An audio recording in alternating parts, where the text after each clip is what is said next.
ঠিক তদরূপ ভাবে আজ ওই ইসরায়েল নামক রাষ্ট্র এরা অবশ্যই পরাজিত হবে, নিশ্চয়ই পরাজিত হবে, অবশ্যই হবে, এতে কোনো সন্দেহ নাই। আর এরা কেন মুসলমানদের হত্যা করে সেটা জানেন? এদের একটা আকীদা আছে, এরা বলে ওয়াকালু লা ইয়াদখুলাল জান্নাতা ইল্লা মান কানা হুদান আও নাসারা। এরা বলে ইহুদি এবং নাসারারা ছাড়া আর কেউ জান্নাতে যাবে না। কারা বলে? ইহুদি এবং নাসারারা বলে ওয়াকালু লা ইয়াদখুলাল জান্নাতা ইল্লা মান কানা হুদান আও নাসারা। তারা বলে ইহুদি এবং নাসারা ছাড়া আর কেউ কোনোদিন জান্নাতে যাইতে পারবে না। আর ওরা জানে যে ওদের দুনিয়াতে যত অপরাধ করবে সমগ্র অপরাধের অগ্রিম কাফফারা হযরত ঈসা আলাইহিস সালাতু ওয়াস সালাম ছুরি চড়ার মাধ্যমে দিয়ে গেছেন, যার কারণে ওরা যত মানুষকে মারবে সব ওদের মাপ। ওদের হচ্ছে আকীদা, এই কারণে এরা মুসলমানদেরকে নির্বিচারে হত্যা করতেছে। নাহমাদুহু ওয়া নাস্তাঈনুহু ওয়া নাস্তাগফিরুহু ওয়া নু'মিনু বিহি ওয়া নাতাওয়াক্কালু আলাইহি ওয়া নাউযু বিল্লাহি মিন শুরুরি আনফুসিনা ওয়া মিন সাইয়্যাতি আ'মালিনা মান ইয়াহদিল্লাহু ফালা মুদিল্লা লাহু ওয়া মান ইউদ্লিল ফালা হাদিয়া লাহু ونشهد أن لا إله إلا الله وحده لا شريك له ونشهد أن سيدنا ومولانا محمدا عبده ورسوله الذي أرسله بالحق بشيرا ونذيرا وداعيا إلى الله بإذنه سراجا منيرا فقد قال الله تعالى في كلامه المجيد وفرقان الحميد أعوذ بالله من الشيطان الرجيم بسم الله الرحمن الرحيم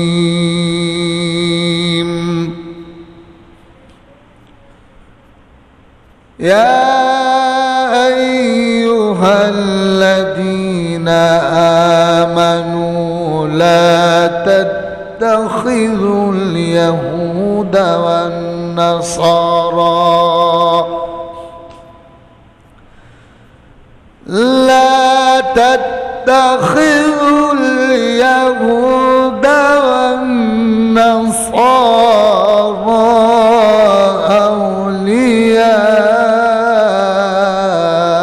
أولياء بعضهم أولياء بعض ومن يتولهم منكم فإنه منهم إن الله لا يهدي القوم الظالمين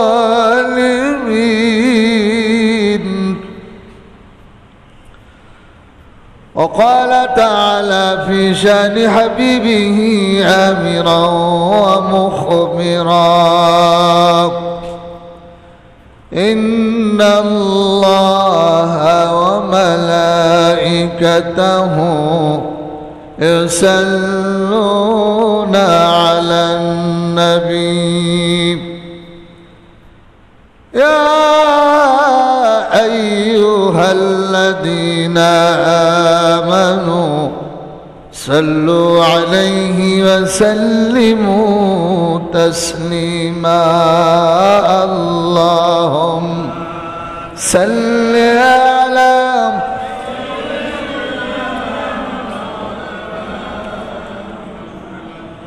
وعلى آل آل سيدنا حبيبنا محمد اللهم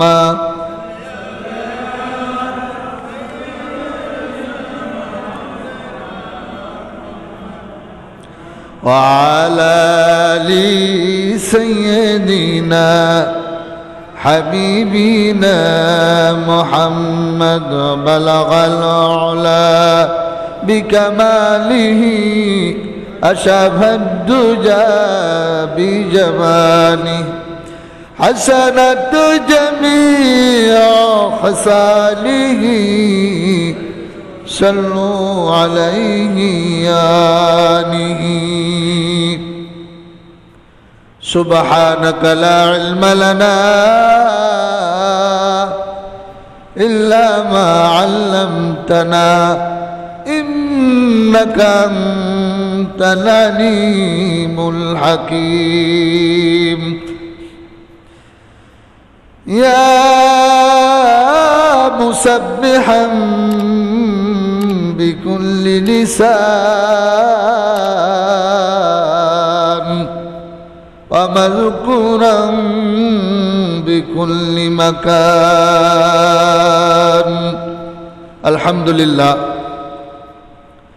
মহান আল্লাহ সুবহানাহু ওয়া তাআলার মহান দরবারে শুকরিয়া যে পরওয়ারদিগার আলম আল্লাহ রব্বুল ইজ্জত ওয়াল জালাল আমাদেরকে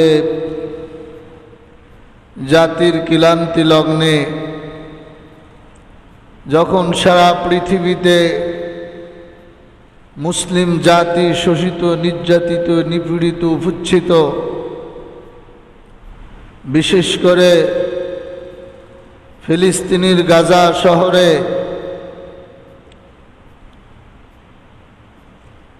আবাল বৃদ্ধ বনিতার গগন বিদারী আত্মচিৎকারে আকাশ বাতাস প্রকম্পিত হয়ে গেছে, ভারী হয়ে গেছে। পিতার সামনে থেকে কলিজার টুকরা সন্তান, চোখের সামনে অনেক ভিডিও দেখলাম যে পিতার সামনে থেকে কলিজার টুকরা সন্তান কাটা কবুতরের মতো ছটপট করতে করতে চলে যাচ্ছে। পিতার উপকার করার, রক্ষা করার ক্ষমতা নাই। এমন একটা মানবিক বিপর্যয় বর্তমান পৃথিবীতে আর কোথাও দেখা যাচ্ছে না। যে সময় মুসলিম জাতির কথা ছিল যে মুসলিম জাতি ঐক্যবদ্ধ হয়ে সমস্ত বাতিল শক্তির মোকাবেলা করবে, তখন আসলে এখনো পর্যন্ত মুসলিম জাতির সাড়া জাগেনি, এখনো তাদের হৃদয়ে রক্তক্ষরণ হয়নি। আল্লাহ তাআলা সূরাত ফাতহির ভিতরে বলেন, মুহাম্মাদুর রাসূলুল্লাহ মুহাম্মাদুর রাসূলুল্লাহ والذين معه أشداء على الكفار। আল্লাহ বলেন মুহাম্মাদুর রাসূলুল্লাহ সাল্লাল্লাহু আলাইহি ওয়াসাল্লাম এবং তার সাথীরা আশিদ্দাউ আলাল কুফার, কাফেরদের বেলায় কঠোর, আর ইমানদার মুমিন নিজেদের বেলায় সদয়। নিজেদের বেলায় কি? সদয়। আর কাফেরদের বেলায় কঠোর। আজকে দেখুন আমাদের মতো মুসলমানেরা ইহুদি খ্রিস্টানদের দালালি করার কারণে, আমাদের মতো মুসলমান ইহুদি খ্রিস্টানদের সঙ্গে বন্ধুত্ব করার কারণে, ক্ষমতার লোভে, নিজেদের স্বার্থের কারণে আজকে মুসলমানদের উপরে তারা আক্রমণ করার বড় সুযোগ পেয়ে গেছে। অথচ নবী পাক সাল্লাল্লাহু আলাইহি ওয়াসাল্লাম মুসলিম শরীফের এক হাদিসে বলেন, النعمان بن بشير رضي الله عنه قال قال رسول الله صلى الله عليه وسلم المؤمنون كرجل واحد নবীজি বলেন মুমিনরা হচ্ছে একটা মানুষের ন্যায়, একটা দেহের ন্যায়। কিসের ন্যায়? একটা দেহের ন্যায়। ইনিশতাকা আইনুহু ইশতাকা কুল্লুহু, একটা দেহের, একটা শরীরের চোখ যদি অসুস্থ হয় তো সমগ্র শরীর অসুস্থ হয়ে যায়। যায় কি যায় না বলেন? আবার ইনিশতাকা রাসুহু ইশতাকা কুল্লুহু, মাথা যদি কারোর ব্যথা হয়, মাথা অসুস্থ হয় শরীরের ভিতরে, তো মাথার কারণে সমগ্র শরীর অসুস্থ হয়ে যায়, ব্যথায় জর্জরিত হয়ে যায়। তা নবী সাল্লাল্লাহু আলাইহি ওয়াসাল্লাম উম্মতের কল্যাণে নবী, রাহমাতাল লিল আলামিন। কোন উম্মতের কষ্ট হলে, উম্মত বিপদে পড়লে, মুসিবতে পড়লে নবীজি সহ্য করতে পারতেন না, বরদাস্ত করতে পারতেন না। সেই নবী উম্মতের প্রতি কত দরদ বলেন। একজন সমগ্র মুসলিম জাতি, সমগ্র মুমিন হচ্ছে একটা দেহের মতো।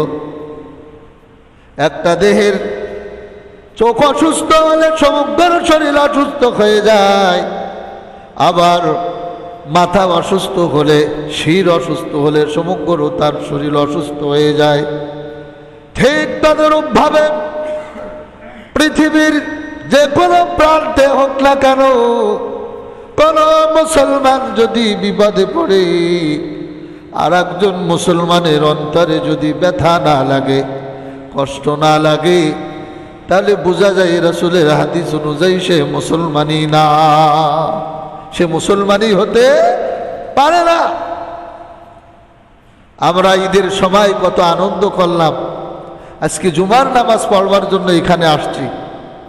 আজকে তাদের নামাজ তো দূরের কথা, বাড়িগুলো নাই, বাড়িগুলো সব গুড়িয়ে দেওয়া হয়েছে। একটা জাতি, তাদের কোনো চিহ্নই নাই, এমন একটা তাদের অবস্থা। এ সময় মুসলিম জাতির করণীয় ছিল কি? জিহাদ ফরজ কখন মুসলমানদের উপরে? জিহাদ কি সুন্নাত, মুস্তাহাব, ওয়াজিব, নাকি জিহাদ কি ফরজ? যদি কোনো জায়গায়, কোনো এলাকায় মুসলিম বাহিনীরা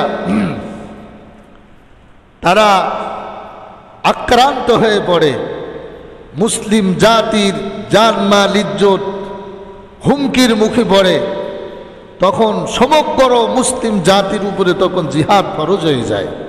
কি হয়ে যায় বলেন? জিহাদ সবসময় ফরজ থাকে না, কিন্তু মুসলিম জাতিদের জানমাল ইজ্জত আবরু যখন হুমকির সম্মুখীন হয়, তখন সমগ্র মুসলমানদের উপরে কিন্তু জিহাদ তখন ফরজ হয়ে যায়। তখন মসজিদে বসে বসে সুবহানাল্লাহ সুবহানাল্লাহ তাসবিহ টিপলে কিন্তু লাভ হবে না। তখন ওই হাদিস চলবে না যে জিহাদ তো করা ফরজ, কিন্তু নফসের সঙ্গে জিহাদ করাও জিহাদুল আকবার ফরজ। তখন কিন্তু ওই হাদিস আর খাটবে না। খাটবে বলেন? এ হাদিস কিন্তু জয়ীফ না, সহি। নফসের সঙ্গে জিহাদ করা কি?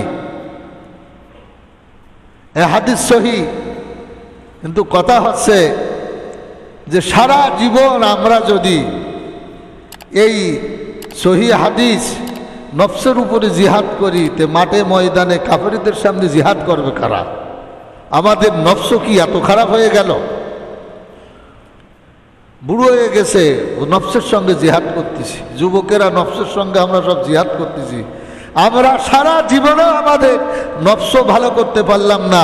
সারা জীবন যদি নফসের সঙ্গে জিহাদ করি, এই মাঠে ময়দানে যে সমস্ত আবাল বৃদ্ধ বনিতার গগর বিদারে আত্মচিৎকারে আজকে রক্তে রঞ্জিত হচ্ছে ফিলিস্তিন, কথা বলেন ঠিক কিনা? সেখানে আজকে মানবিক বিপর্যয় নেমে এসেছে, সেখানে সে ব্যাপারে আমাদের কোনো খোঁজ খবর নাই। আমরা নফসের সঙ্গে জিহাদ করতেছি, জিহাদ করবে কে? আল্লাহ তাআলা সূরাতুন নিসার ভিতরে বলেন, وما لكم لا تقاتلون في سبيل الله والمستضعفين من الرجال والنساء والولدان الذين يقولون ربنا أخرجنا। আল্লাহ তাআলা বলেন, তোমাদের কি হলো? লা তুকাতিলুনা ফি সাবিলিল্লাহ, তোমরা আল্লাহর পথে কেন লড়াই করছো না? অথচ ওই সমস্ত নারী পুরুষদের পক্ষে তোমরা কেন লড়াই করতেছো না? অথচ নারী এবং পুরুষ এবং শিশুরা তারা আল্লাহর কাছে ফরিয়াদ করতেছে, হে আল্লাহ, এই জালিমদের শহর থেকে আমাদেরকে বের করো, নিষ্কৃতি দান করো। রব্বানা আখরিজনা না'মা, রব্বানা আখরিজনা, হে আল্লাহ, আমাদেরকে মিন হাযিল ক্বরিয়াতিজ যালিমি আহলুহা, এই শহরের অধিবাসীরা জালেম, আল্লাহ তুমি আমাদেরকে এই জুলুমবাজদের হাত থেকে রক্ষা করো, নিষ্কৃতি দান করো। আবাল বৃদ্ধ বনিতা তাদের আত্মচিৎকার, তারা আল্লাহকে ডাকতেছে। মজলুম যারা ফিলিস্তিনি ডাকতেছে কি ডাকতেছে না? ডাকে না? কথা বলে না কেন? ডাকে না? কিন্তু এই ডাকে আওয়াজ তো আমাদের কর্ণকুহুরে পৌঁছে না। কর্ণকুহুরে আসলে পৌঁছাতো যদি আমাদের ঈমান থাকতো। কি থাকতো বলেন? যদি আমাদের ঈমান থাকতো, ওই আওয়াজ আমাদের হৃদয়কে ব্যথিত করত, আমাদের কর্ণকুহুর ওই আওয়াজ ভেসে আসতো। কিন্তু এখন আসে না। তার কারণ কি? তার একমাত্র কারণ হচ্ছে আমরা ঈমানদার নই, আমরা মুমিন নই। আমরা যদি ঈমানদার থাকতাম নিশ্চয় আমাদের কষ্ট হতো, আমাদের ব্যথা লাগতো। বলতে পারেন, হুজুর টুপি পরে তো মসজিদে এসেছি, কেন আমরা ঈমানদার না? আমাদের তো পাঞ্জাবি পরা আছে, আমাদের মুখে দাঁড়িয়ে আছে। মুসলমানেরা, ঈমানদারেরা যেই কোরআন পড়ে আমরাও সেই কোরআন পড়ি। তারা যে রাসূলের কথা বলে আমরাও তো সেই রাসূলের কথা বলি। তারা রমজানে যে রোজা রাখে আমরাও তো রমজানে সেই রোজা রেখেছি। আমরা কেন ঈমানদার না? প্রশ্নের জবাব হচ্ছে, ঈমানদারের কিছু নিদর্শন আছে। আবু মামা থেকে হাদিস বর্ণিত, নবীজি বলেন, ইজা সাররাতকা হাসানাতুকা ওয়া সাআতকা সাইয়্যাতুকা ফাআতা মুমিন। খারাপ কাজ করলে যখন তোমাকে পীড়া দেবে, খারাপ কাজ করলে যখন তোমার খারাপ লাগবে, ওয়া সাআতকা সাইয়্যাতুকা ফাআনতা মুমিন। আর ইজা সাররাতকা হাসানাতুকা, ভালো কাজ করলে তোমাকে আনন্দ দেবে। ভালো কাজ করলে মনের প্রশান্তি লাগবে, অন্যায় কাজ করলে নিজেকে পীড়া দেবে। এমন অবস্থা যদি হয়, মনে করবে ফাআনতা মুমিন, তুমি একজন ঈমানদার। তুমি কি? একজন ঈমানদার। তা এখন কথা হচ্ছে, আসলে খারাপ কাজ করলে আমাদের খারাপ লাগে কিনা একটু পরীক্ষা করি। ফজরের নামাজ পড়ে মসজিদ থেকে বের হলাম, দোকানে যে চায়ের স্টলে বসলাম, সেখানে বসে টিভি কাটানো, টিভির দিকে তাকায় আছি, ছবি আসছে। টিভি দেখতে দেখতে দেখতে দেখতে গালের মধ্যে মাছি যায়, তাও হা বন্ধ হয় না। টুপি পড়ে গেছে, দাড়ি সাদা হয়ে গেছে, আমার চোখের সামনে দেখা। টুপি পিছন দিক থেকে পড়ে যাচ্ছে, এর পরেও উপলব্ধি বোধ আসতেছে না। ছবি দেখতে আসেই তো আসেই। চায়ের দোকানে সব কি অমুসলিমরা থাকে না মুসলমানেরা থাকে? কথা বলেন না কেন? অন্তরে ব্যথা লাগে না? খারাপ লাগে না? নিজেকে ভৎসনা করে না? আমি সুদী লেনদেনের সঙ্গে জড়িত, নামাজও পড়ি, রোজাও রাখি, দান সৎকাও করি, কিন্তু আমার মনের ভিতরে কোনো ব্যথা লাগলো না। আসলে সুদ খাওয়া তো হারাম না হালাল? বলেন, আহাল্লাল্লাহুল বাইআ ওয়া হাররামার রিবা, আল্লাহ তাআলা ব্যবসাকে করেছেন হালাল, সুদকে করেছেন। আমি সুদী লেনদেনের সঙ্গে জড়িত, আমার খারাপ লাগে না। আমি অন্যায়ভাবে অন্যের জমি জবরদখল করে খাই, আমার খারাপ লাগে না। আমার স্ত্রীকে আমার গাড়ির পিছনে বেপরদায় সাজাইয়া উদ্ধলঙ্ঘনী করে আমার স্ত্রীকে আমি গাড়িতে করে নিয়ে যাচ্ছি পিছনে বসাইয়া, কিন্তু আমার খারাপ লাগে না। পর্দা করা আসলে সুন্নাত, নফল না ফরজ? বলেন কি? ফরজ। কিন্তু আমার অন্তরে খারাপ লাগে না। মসজিদে আজান হচ্ছে, জামাত হয়ে যাচ্ছে, আমি চার স্টলে বসে আছি, আমার মনের ভিতরে কোনো ব্যথা লাগে না, খারাপ লাগে না। অথচ আমি দাবি করি আমি মুমিন। আমি সেলুনে বসে দাড়ি কাটতেছি, আমার অন্তরে ব্যথা লাগে না। আমার সামনে একজন মুসলিমকে মারা হচ্ছে, অপমান করা হচ্ছে, অপদস্থ করা হচ্ছে, আমার খারাপ লাগলো না। আমার সামনে একজন মুসলিমকে গালিগালাজ করা হচ্ছে, আমার খারাপ লাগলো না।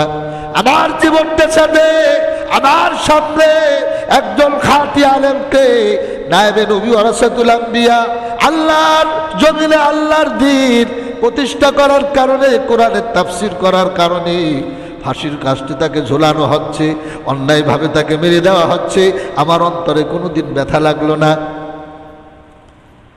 এমনি কি ইহুদি এবং খ্রিস্টানেরা মুসলমানদের চূড়ান্ত দুশমন, তারা মুসলমানদেরকে অন্যায়ভাবে হত্যা করতেছে পশু পাখির মতো।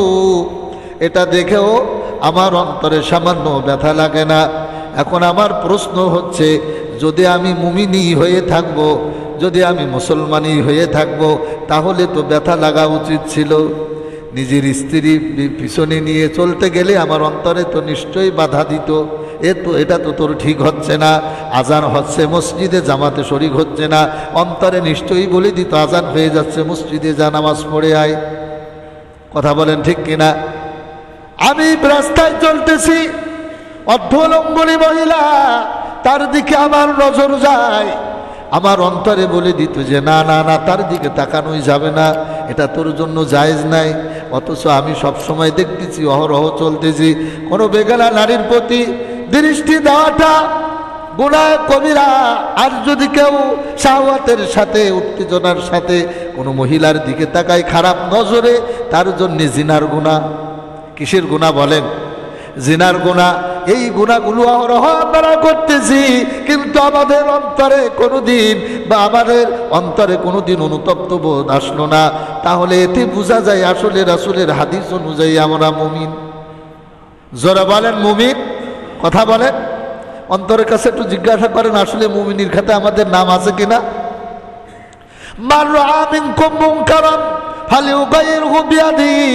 তোমাদের চোখের সামনে যখন কোনো খারাপ কাজ চলতে দেখো, তখন যদি শক্তি থাকে, হাতের দ্বারা সেই কাজকে বন্ধ করো। কিসের দ্বারা? হাতের দ্বারা। এই শক্তি যদি তোমাদের না থাকে, কথার দ্বারা সেই কাজকে বন্ধ করে দাও। এটাও যদি না পারো, ফাইল্লা মেস্তাতি ভাবি কলবিহি, অন্তরে সেই কাজকে ঘৃণা জানো। ওয়াযালিকা দাআফুল ঈমান, এটা হচ্ছে ঈমানের সবচেয়ে দুর্বল স্তর। এখন প্রশ্ন হচ্ছে, হাতের দ্বারা তো বন্ধ করতে পারলাম না, কথার দ্বারাও বন্ধ করলাম না, খারাপ কাজ দেখে সেই কাজের সঙ্গে নিযুক্ত হয়ে যায়, দলভুক্ত হয়ে যায়, অন্তরেও কোনোদিন ঘৃণা আসলো না। এখন আবার একটা প্রশ্ন হচ্ছে, আমরা কিসের ঈমানদার, কিসের মুমিন? মুখে বলা যাবে, আদমশুমারিতে আপনার আমার নাম ঈমানদার থাকবে, আসলে আমি আল্লাহর খাতায় ঈমানদার হতে পারবো?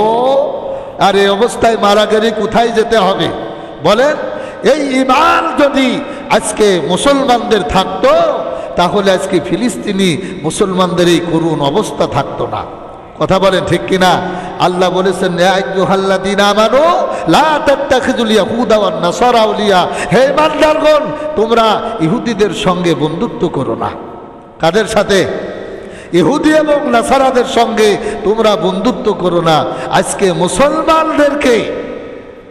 মুসলমানদের দেশ ব্যবহার করে, মুসলমানদের অস্ত্র দিয়ে মুসলমানদের মারা হচ্ছে।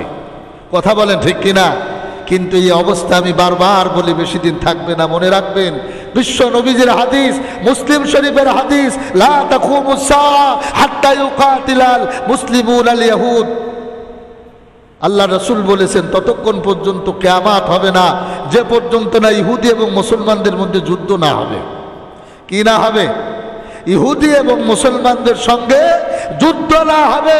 এমনি কি হাত্তা ইয়াখতাবুল ইয়াহুদিউ মি ওয়ারাইল হাজারি মিনাশ শাজার, মি ওয়ারাইল হাজারি ওয়াশ শাজার। নবীজি বলেন তারা মুসলমানদের কাছে পরাজিত হয়ে তারা গাছ এবং পাথরের আড়ালে তারা পালাবে। পালানোর পরে ফাকুলুল হাজারু ওয়াশ শাজার ইয়া মুসলিম তাআল হাযা ফাকতুলহু, রাওয়াহু মুসলিম। গাছ এবং পাথর মুসলমানদেরকে ডাক দিয়ে বলবে, হে মুসলিম, আমার পিছনে ইহুদি লুকিয়ে আছে, তাআল ফাকতুলহু, তাকে এসে হত্যা করো। কে বলবে? গাছ এবং পাথরের জবান খুলে যাবে। সেদিন আর বেশি বাকি নাই। দেখবেন রাত যত গভীর হবে সুবে সাদেক তত দ্রুত আসবে। কথা বলেন ঠিক কিনা? যত মেঘ আকাশে ঘনীভূত হবে তত মনে করা যাবে খুব শীঘ্রই সূর্যের আলো দেখা যাবে। কদিন আগে মুসলিম জাতি বাংলাদেশের কথা চিন্তা করলে যেটা মনে হচ্ছিল যে কোনোদিন আর সুবে সাদেক হবে না। আসলে কিভাবে আল্লাহ সুবে সাদেক এনে দিয়েছেন মুসলমানদেরকে, আল্লাহ কিভাবে শয়তানদের হাত থেকে নিষ্কৃতি দিয়েছেন, এটা আমরা কোনোদিন কল্পনা করতে পারি নাই। কথা বলেন ঠিক কিনা? ঠিক তদরূপভাবে আজ ওই ইসরায়েল নামক রাষ্ট্র এরা অবশ্যই পরাজিত হবে, নিশ্চয়ই পরাজিত হবে, অবশ্যই হবে, এতে কোনো সন্দেহ নাই। আর এরা কেন মুসলমানদের হত্যা করে সেটা জানেন? এদের একটা আকীদা আছে। এরা বলে ওয়াকালু লা ইয়াদখুলাল জান্নাতা ইল্লা মান কানা হুদান আও নাসারা। এরা বলে ইহুদি এবং নাসারারা ছাড়া আর কেউ জান্নাতে যাবে না। কারা বলে? ইহুদি এবং নাসারারা বলে ওয়াকালু লা ইয়াদখুলাল জান্নাতা ইল্লা মান কানা হুদান আও নাসারা। তারা বলে ইহুদি এবং নাসারা ছাড়া আর কেউ কোনোদিন জান্নাতে যাইতে পারবে না। আর ওরা জানে যে ওদের দুনিয়াতে যত অপরাধ করবে সমগ্র অপরাধের অগ্রিম কাফফারা হযরত ঈসা আলাইহিস সালাতু ওয়াস সালাম ছুরি চড়ার মাধ্যমে দিয়ে গেছেন, যার কারণে ওরা যত মানুষকে মারবে সব ওদের মাপ। ওদের হচ্ছে আকীদা। এই কারণে এরা মুসলমানদেরকে নির্বিচারে হত্যা করতেছে মুসলমানের দেশ দখল করার জন্যে। আর ওদের আর একটা আকীদা আছে, যেন ওদের চেয়ে ঈসা আলাইহিস সালাতু ওয়াস সালামের উম্মতের চেয়ে মুহাম্মদুর রাসূলুল্লাহ সাল্লাল্লাহু আলাইহি ওয়াসাল্লামের উম্মত বেশি না হতে পারে। কি না হতে পারে? বেশি না হতে পারে। এটা ওদের অদম্য ইচ্ছা, এবং এজন্যে যত প্রকারের চক্রান্ত ষড়যন্ত্র করা দরকার ওরা করে। এই জন্যে দেখবেন যে ওদের একটা স্লোগান আছে, এক ছেলে এক মেয়ের বেশি নেওয়া যাবে না। দুইটা হলে যথেষ্ট, একটা হলে না, এরকম কি ছন্দ আছে। এই ধরনের ছন্দ আসলে ব্যবহার করে।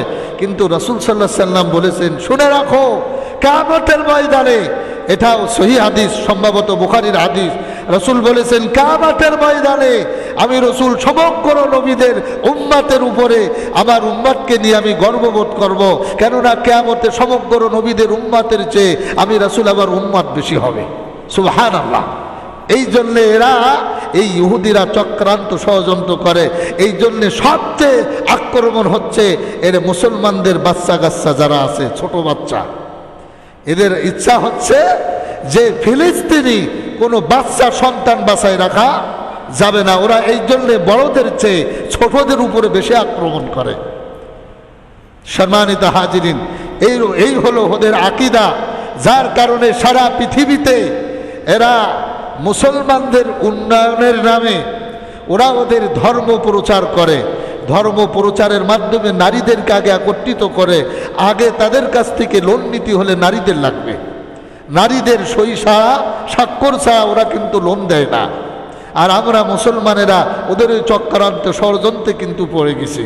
সম্মানিত হাজিরিন, ওরা যদিও মুসলমানদের হিতাকাঙ্ক্ষীর মন বলে ওরা ওয়াজ করে, নসিহাত করে, আল্লাহ বলতেছেন লা তাত্তাখিযুল ইয়াহুদ ওয়ান নাসারা, ইহুদি এবং নাসারারা কোনোদিন মুসলমানদের বন্ধু হতে পারে?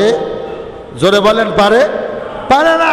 এই জন্য আল্লাহ বলেন লা ইয়াত্তাখিযুল মুমিনুনাল কাফিরুনা আউলিয়া মিন দুনিল মুমিনিন। হে ঈমানদারেরা, তোমরা মুমিনদের ছাড়া কাফেরদের বন্ধুরূপে গ্রহণ করো না। কেননা যারা কাফেরদেরকে বন্ধুরূপে গ্রহণ করবে ফালাইসা মিনাল্লাহি ফি শাই, আল্লাহর সাথে তাদের কোনো সম্পর্ক নাই। আর আমরা নামাজের মধ্যেও পড়ি আল্লাহ সিরাতাল্লাযিনা আনআমতা আলাইহিম, আল্লাহ তুমি আমাদেরকে সিরাত যাদের উপরে নেয়ামত দান করেছো, সিদ্দিকিন, শহীদিন, সালিহিন, তারপরে নবীগিন, হে আল্লাহ তুমি আমাদেরকে তাদের পথে পরিচালিত করো। গায়রিল মাগদুবি আলাইহিম, যারা তোমার পক্ষ থেকে গজব প্রাপ্ত, লাআনাত প্রাপ্ত, পথভ্রষ্ট ইহুদি এবং নাসারা, তাদের পথে আমাদেরকে চালাইও না। নামাজের মধ্যে এই দোয়া কোনোদিন মনে করেছি আমরা? নামাজের মধ্যে গায়রিল মাগদুবি আলাইহিম ওয়ালাদ-দাল্লিন পড়ার সময় কোনোদিন এই দোয়াকে আমাদের মনে হয়েছে যে আল্লাহ ইহুদি খ্রিস্টানের পথে যারা বিপদগামী তাদের পথে আমাদের চালাইও না? আমরা নামাজের মধ্যে এই পড়ি, আর নামাজ পড়ে বের হয়েই আমরা আল্লাহর সঙ্গে প্রতারণা করি, ধোঁকাবাজি করি। তার কারণ হচ্ছে আজকে নামধারী মুসলমান হলেও আজকে ইহুদি খ্রিস্টানের কৃষ্টি কালচার আমাদের ভিতরে। আজকে তাদের মতো যারা সাজতে পারে তারাই সমাজে দামি হয়। কি বললাম বলেন? ইহুদি খ্রিস্টান বেধর্মীদের সাজে যারা সজ্জিত হতে পারে, তাদের রঙে যারা রঙ্গিত হতে পারে, তারাই সমাজের মধ্যে সম্মানী হয়। আর যারা দাড়ি টুপি রাখে এরা সমাজের মধ্যে সবচেয়ে নিচু মানুষ। এইটা হচ্ছে আমাদের ধারণা। সম্মানিত হাজিরিন, আমাদের নামাজে আল্লাহর সঙ্গে ধোঁকাবাজি করা ছাড়া, মুসলমানের নামে মুখে ধোঁকাবাজি করা ছাড়া আর কিছুই নাই। প্রকৃতপক্ষে আমাদের ভিতরে ইমানই নাই। আসুন আমরা পাক্কা ইমানদার হই। আল্লাহ তাআলা আমাদের সকলকে ইমানদার হিসাবে কবুল করুন। সাথে সাথে আমরা ইহুদি খ্রিস্টানদের কৃষ্টি কালচার, তাদের চরিত্র পরিহার করে খাঁটি মুসলিম হতে রাজি আছি তো ইনশাআল্লাহ? কারা কারা রাজি আছেন হাত জাগান। হে আল্লাহ তুমি আমাদেরকে খাঁটি ইমানদার মুসলমান হিসাবে কবুল করে নাও। হাত নিচু করেন। আর আজকে আর একটা এলান শুনি। গাজা ইসরায়েলি ইহুদি কর্তৃক ফিলিস্তিনি মুসলিম গণহত্যার প্রতিবাদে বিক্ষোভ সমাবেশ ও মিছিল 11 তারিখ আজকেই সময় বিকাল 3টা, স্থান পাইকগাছা পৌরসভা চত্বর। এখানে মহাসমাবেশ হবে। আপনারা এই সমাবেশে যাওয়ার জন্য চেষ্টা করবেন। আসলে আমি যে কথা বলেছি, যতক্ষণ পর্যন্ত আন্তরিকভাবে প্রকৃত মুসলিম হতে আমরা না পারব, মিছিল মিটিং করে কোনো লাভ আমাদের হবে না। কথা বুঝতে পারছেন? যতক্ষণ পর্যন্ত খাঁটি মুসলিম না হতে পারবো, হাজার মিছিল করলেও অন্তরে মুসলমানদের দরদ আসবে না। কি বললাম? ইমানদার মুসলমানের দরদ অন্তরে আসবে না। যখন খাঁটি ইমানদার মুমিন হব, তখন ওই মিছিলের আগেই আপনার আমার অন্তরে মুসলমানের জন্য কাঁদবে। কি করবে? জোরে বলেন, কি করবে?